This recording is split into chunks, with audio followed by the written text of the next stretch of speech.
nung treadmill at saka yung incline, di ba? Based on that, tapos once in a while mag-heartbeat ka, heart rate ka, then kakalculate niya yung calories burned. Pero, pag may dala kang dumbbells na 5 pounds, hindi niya na alam yun. So, whatever you're burning, pag sinabi niya 100 calories na burn mo, it could be a lot more kasi nga may dumbbells ka. Ganun. Tapos, magpa-weights ka kay magpaturo kay Van ng weights. Kasi yun din ang pag toned ang muscles mo, ibig sabihin pagka nagwo-weights ka, you continue to burn calories even at rest. Kaya rin siya mapayat. Kaya sumusuka rin yun. Kasi tumutuloy pa rin, kasi toned yung muscles, nagbo-burn siya ng calories pa rin. Kung ayaw mo yung treadmill, swimming ka. So, pwede ba dalhin yung 5 lbs na May plastic naman o rubberized naman sa pool? But you don't need it Gawin mo yung, ako ginagawa ko, magla-laps ako ganun, di ba? Laps ako ng Nakita ka na naglalakad pag ganun. Oo, kasi yung ginagawa ko nun, ganito yung ginagawa ko sa tubig, I keep under, so naka-bend yung knees ko. Tapos ginagano ko, So, may inner thigh workout ako, tapos may twisting yung core. Kasi tinatamad ako mag-crunches Sakit sa likod So, sa tubig ko ginagawa. Tapos may upper body ka na gano'n, Tapos meron kang paharap, meron kang patalikod. Ganun. Finish off with that. 30 minutes muna. Kaya mo mag-laps ng 30 minutes, di ba? Kaya mo yun. Just don't push off the wall para sulit. Don't push off the wall. 30 minutes.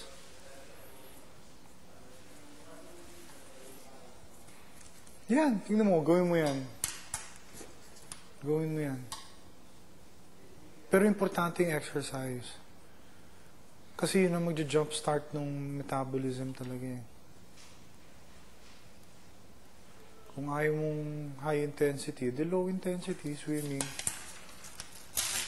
So, tapos kailangan before, kunyari mamayang gabi, kunin weight ko.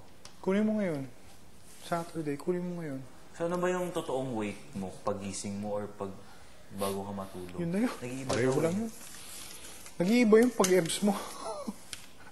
Pagkatapos mo mag-ebs. Ilang pounds ba yun, sir?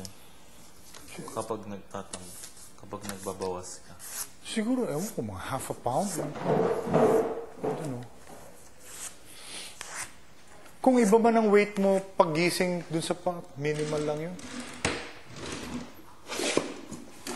Tapos water. Kasi pagka well-hydrated ka, hindi ka nagugutom. Hindi, tsaka mabilis ang metabolism mo.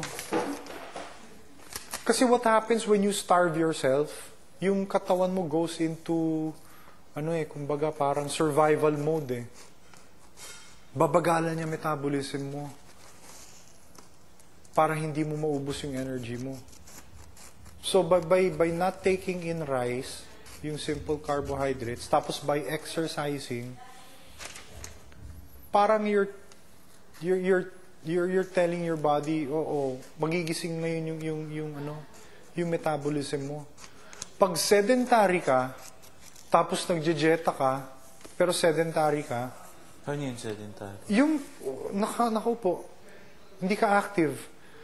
Tapos nasisense ng body mo na kulang yung intake mo, it goes into survival mode. Babagalan niya ngayon yung metabolism mo. So you won't burn too much energy. Ganun yun. Kaya kailangan mong mag-exercise. Kailangan mong active pa rin. Para you'll trick your body into burning more calories. Kaya pala dumating sa time na kahit na nagda-diet o walang nababawas. Walang nangyayari kasi inactive ka Yung katawan mo it goes into survival mode. Bababaan niya talaga yung metabolism niya. Para hindi niya ma-burn yung fat stores mo. Ang advantage naman sa katawan natin mo, ako, pagka na-shipwreck tayo,